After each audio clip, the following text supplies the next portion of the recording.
אפשר טיפונת לדלל קצוות. בדרך כלל לא מדללים אותם. במקרה הזה יש צורך, כי שיער מפוצל ונראה גושים. מפוצל לו וקרוע רק בגלל הבלונד.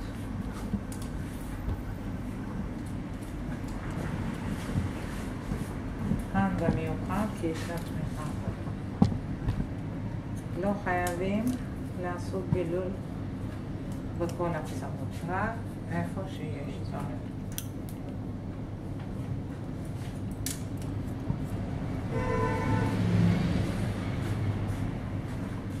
עכשיו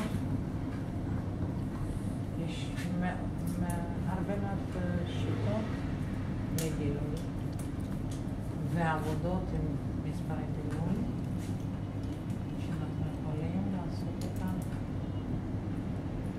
בצורה אוטומטית וששיער יתקבל. לוקחים חלקים עבים, נשים בהם סיבוב, נשים 1, 2, 3 בזווית.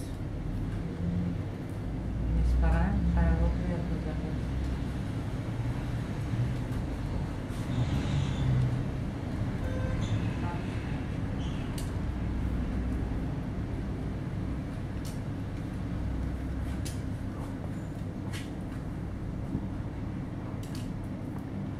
ככה זה פותח שערה, פונדרה, ואנחנו מקבלים תוצאות שאנחנו רוצים.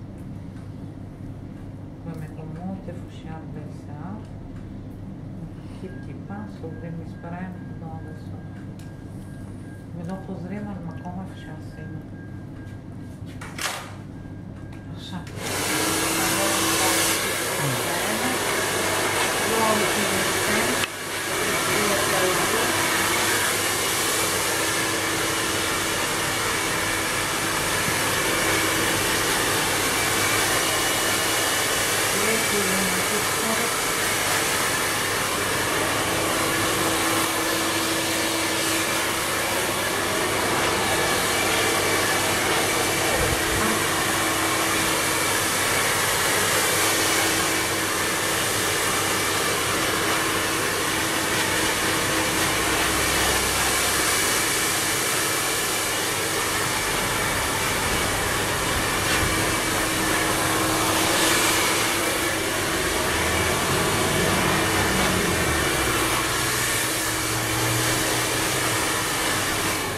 תדליק בסוף.